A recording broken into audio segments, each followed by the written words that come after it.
The first time, it was just for fun, you know? I didn't mean to get addicted. I didn't think I'd get addicted. But the first time just feels so good, so you do it again to recreate that sensation. And when it doesn't work, you try again. And again. I think that's how addiction starts, really. You just keep trying to feel the same way you felt the first time, but you can never get back to that feeling.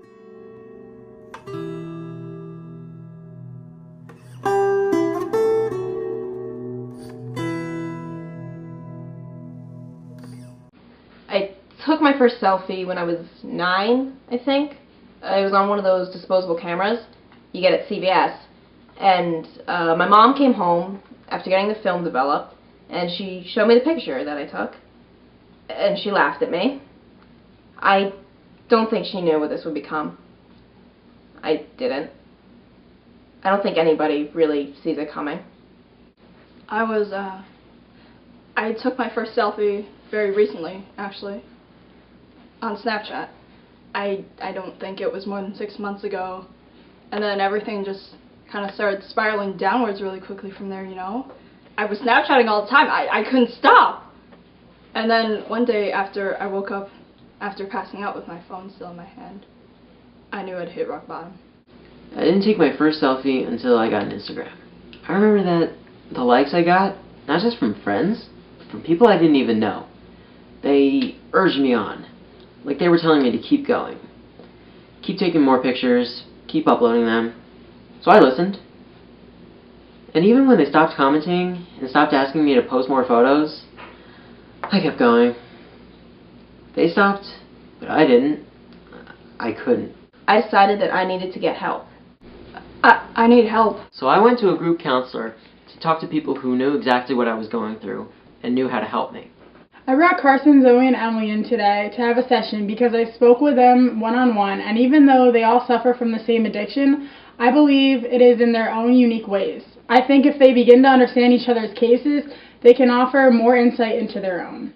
Now Zoe, you mentioned your mother and how she found your very first selfie. How do you think your addiction has affected her since then? Do you think it's had a negative impact on her? Of course it has. You know, it's hurt her emotionally and mentally. I think that she thinks that she failed me as a parent. And do you think she's justified in that? Absolutely. That wasn't the right answer. What about you, Emily? Has your addiction had any sort of negative impact on your family and friends? Oh, yeah, absolutely. Would you care to elaborate? No, not at all. Alright, Carson, how about your family? Oh, I haven't told them yet. I'm kind of a closet addict. Have you considered telling them?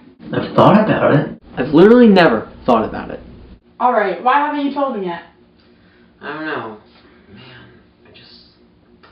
I don't know. Well, maybe you two, since your families know, maybe you can offer Carson some advice on how to tell his family. Oh, just do it. Just do it, you know? They'll still love you. Hopefully. You have to tell them when you're ready, okay? You can't let losers and assholes like us freak you out. Good, now we've got some conversation going. Okay, how do you think you can overcome your addictions? You could throw acid in my face. Yes! Disfigure us horribly. I'm not sure that's humane. How about removing yourself from situations where you might find yourself taking a selfie? Isn't that a little unrealistic? I mean, you could just say to yourself, hey, do I really need to take this photo of myself right now? Chances are, you probably don't, because... You ugly! That could help, Carson. Any other ideas, you two? We could start to wean ourselves off certain kinds of selfies, like stop taking bathroom mirror selfies, and then check out this new outfit selfies and go from there. Oh, that could work. That's good. Yeah, I could try that. Alright, it looks like we've come to an agreement. Why don't you all try to stop taking mirror-related selfies, and in 2 weeks, I'll call you up to catch up to see how you're doing. Alright. Yeah, Sure. that'll work. Good luck, everybody.